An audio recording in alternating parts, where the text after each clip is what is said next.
2, 1.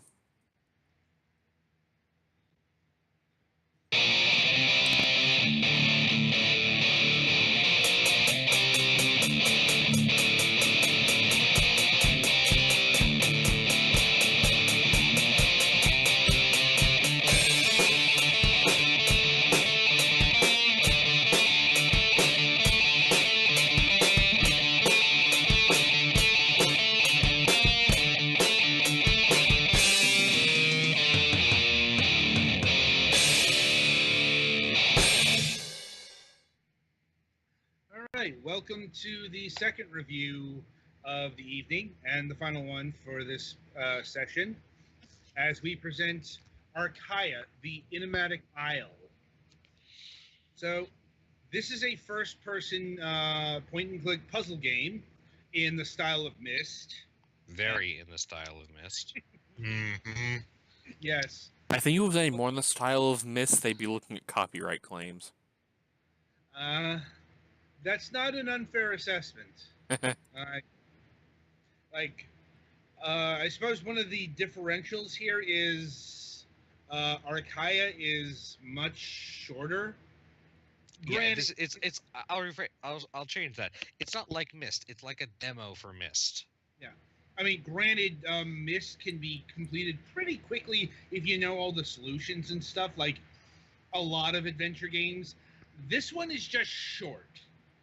Yeah, there are 4 puzzles that open the way, that are like give you the pieces to solve a 5th puzzle. Mm-hmm. Mm-hmm. And yeah, not surprising here on the website, Arkaia is really a love letter to the Myst games that we hold very dear. It shows, guys. If you're listening. Yeah, and I gotta say, the graphics are very nice. Yeah, and another tip-off that this is really influenced by Myst, the way you move. Oh, yeah. Yeah, because it's the point-and-click version of exits are north, south, east, west, and Dennis. Well, that's because of the way the original Myst series was put together, especially like the first game. It was done using a technology called HyperCard. See, what the original release of Myst actually was a series of slides, basically. Mm-hmm. And every movement was moving to a new slide, basically. Yeah, and it still works like that. Your movement is, you basically, in any given place, there are X number of other places you can move to and 4 directions you can be facing. Yeah. I mean, you can see it if you're watching the video version. You know, you click. Now, this game does have the added benefit of modern adventure gaming, which is to say, if you right-click, you can it'll highlight where you can click. Yeah, which is useful because otherwise you got no goddamn clue. Yeah. And because there are a lot of objects in this game that are not interactable, even if they look like they might be. Yeah. It's helpful. It's helpful. So, as far as the story of Arkaia goes, I'll be honest, I'm not sure, even though I completed the game, because Is there even any dialogue? There's no dialogue, but there are books.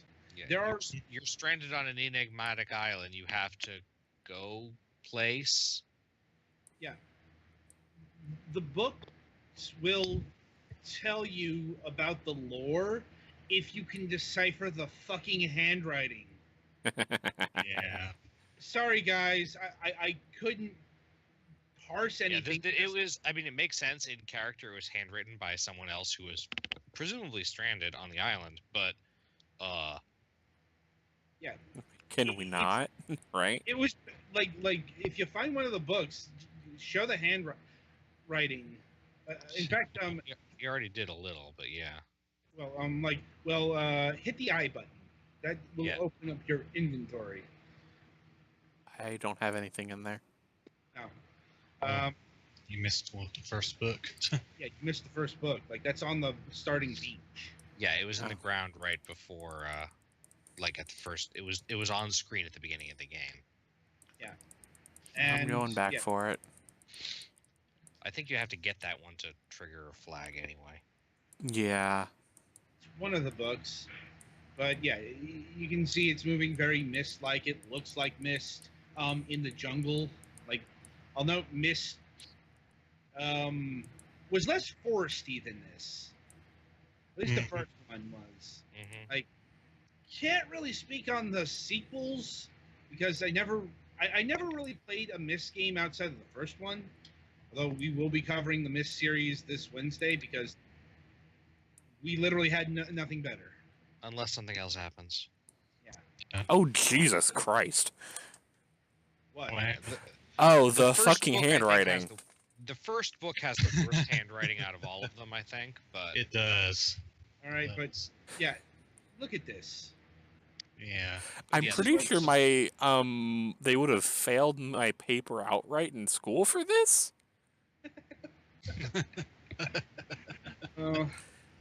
Like, and this is why I don't know beat one of the story because I'm like, I'm supposed to parse it through this.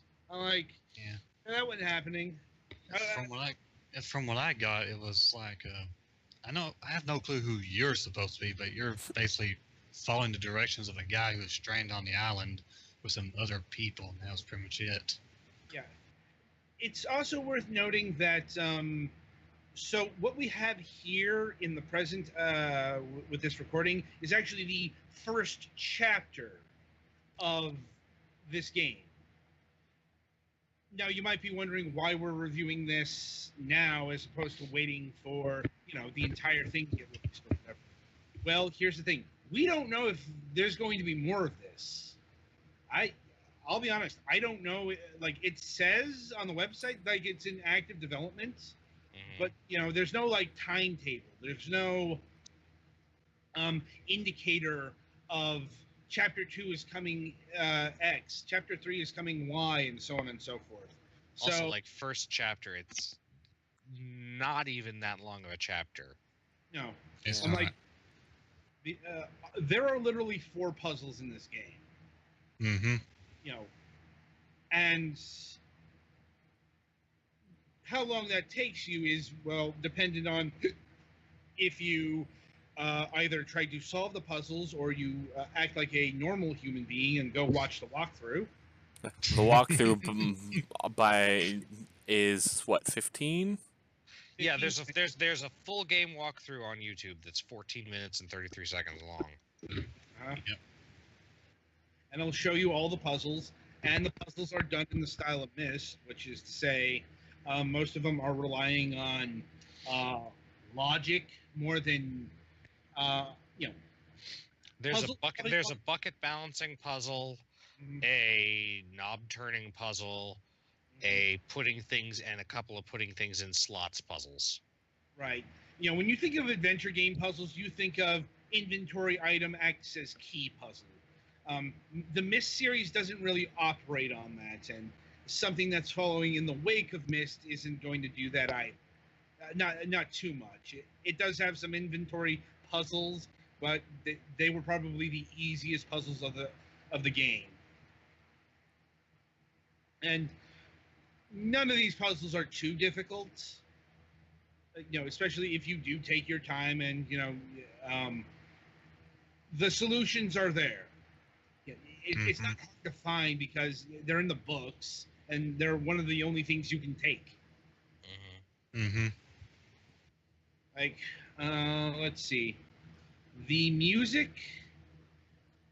The music is something I'd probably pull from YouTube to fall asleep to. Not even about that. Like, it's very relaxing Zen music stuff. In fact, it's I wouldn't say atmospheric, but it's very low key.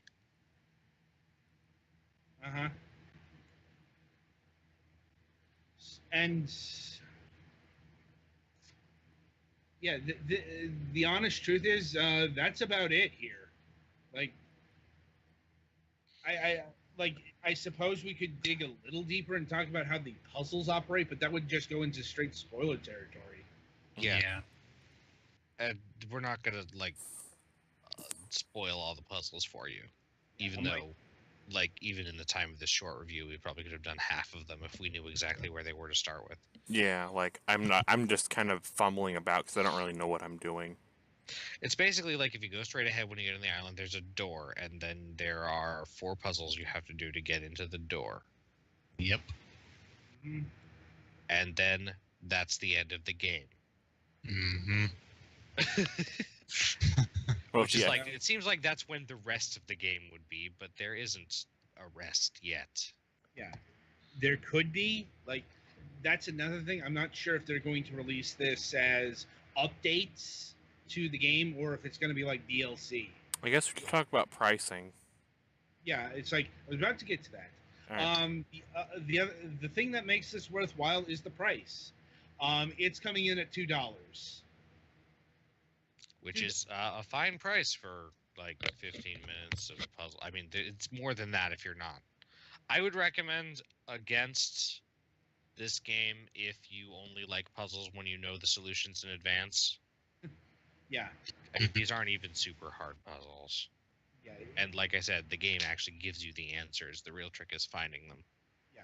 I tend to look through walkthroughs because, well, I've got games to review. Mm-hmm. And I'll be honest, I was not expecting this game to be this short. Like, but yeah, $2 is the price I would go here. Like any higher, and I would say no. $2. You know, I mean, if you want to wait for it to be 50% off at Christmas, it's like I wouldn't even necessarily blame you, but Is it's this just really short. is this something that like is getting mobile treatment or is it just PC right now? I see only the PC. Let See, me. there are a couple of puzzles in this that would not be super mobile friendly. No, that Yeah. Well, to be fair, Mist was ported to mobile, so yeah. I could see this on mobile, but even on mobile, this would be a quick jab. Yeah, I'm not seeing anything On about a mobile, this would be like the first level pack of a game that like sells level packs, and there are like 12 of them. I'll note this game is made in Unity, so it could happen. But I think they might be a bit. They might be more focused on making more chapters. It's like honestly, the development status is as enigmatic as the game itself. almost like it's on an island. Wait, what? Yeah, something like that. So overall, it's an okay if. Check it out if you want a literally bite-sized puzzle experience with pretty nice graphics and soothing music. Mm-hmm. Pretty much like it's something you'd mellow out to. Yeah. It's almost like a Zen simulator more than Yeah. anything else. I mean, alternately, like get a Sudoku book and sit in a nicely lit patio. Uh, all right, so Except the Sudoku book has more puzzles in it. right, so On the other hand, the Sudoku book probably costs more. true enough. Okay. All right, so that'll I mean, about I'm do not it. trying to be negative about this game. It's a decent game. It's just really small and priced appropriately for a game that's really small. I hope the point has been made. So that'll about do it for Arkaia, and that'll about do it for this week and reviews. So the week ahead. All right. So what we're doing for MSP is a bit off kilter. I'm not sure. So did everyone see what Mac said a few days ago, or was that just I me? missed it. Okay, so it looks like that long play, let's play project Oh that yeah, we're Mac. gonna do the Star Trek anniversary thing that it's no longer the Oh yeah. Yeah. Oh boy. Yeah, it's like so. Yeah, we're gonna do our first company let's play thing. All right. So what this is what Mac wanted to do for the 50th anniversary of Star Trek was overdub commentary of his playthrough of the NES Star Trek game that he did about the time when that was new. I'm like, so we're talking about footage that's about 25 years old. And that's kind of been one of the problems. You know, it's on an old VCR cassette tape, and he's been trying to figure out how to get the footage off of there. And by the looks of it, he has succeeded. Yeah. He's apparently going to send the raw footage to you, Penny Fan, because, you know, you're the guy who does all the streaming stuff. Yep. I'm like, and now as far as the actual riffing and stuff, Mac wants to go into a scripted direction. Or at least semi-scripted. Yeah, it's like, certainly not all ad-lib. Such as I know nothing about Star Trek, so... Yeah, so Wednesday may be a test run for this, but I suggested we do this in case we don't have a guest this week, and as far as I know, we don't. Sadly, we do not. So, and once again, this isn't 100% certain because Matt could just cancel the show again, or whatever. Or if something politics happens, we could talk about that. Who knows? Something politics is going to happen. You know, and he's probably going to yell at you, Petty Fan, because we don't have a guest 2 weeks in a row. You know, just brace for that. Yeah. Tell that to the people who don't reply to me. I get that. He just grumbles. Yeah. Anyway, getting back to Fragments, this week we do have a Tuesday interview, and it's not Julian, as mentioned. That's happening in early December now because he's really sick. We have other guests. So on November 7th, we have Adam Langridge and Imkan Hayate of Upstream Arcade. We'll be talking about their recently released game, Deadbeat Heroes. It's a 3D action brawler. Very, very 70s inspired, at least going by the art and the music. Huh. Yeah, it's like, it's an interesting game. It's published out of the Square Enix Collective. I think this is like our 4th interview with someone affiliated this season. But who's keeping track? And on November 8th, we will be having Kevin Dressel, possibly his partner, his development partner, but he wasn't 100% on that last time I checked. Of an outfit called Shiny Dolphin Games. They just put out a game called Clash Force, or at least on PC. It's actually a few years old on mobile, but it's a 8-bit run and gun action game. I hesitate, like action platformer. Think of the style of Mega Man and Contra. And I believe they're working on the sequel to that. Once again, they're a last-minute replacement for Bandai Namco. We were supposed to talk about Dot Hack. Right. You know, but that's been delayed to January 3rd. Which is good because it gives us more time to actually play Dot Hack. Right. Yeah, we did get the codes. Especially those of us named me who have never actually played Dot Hack.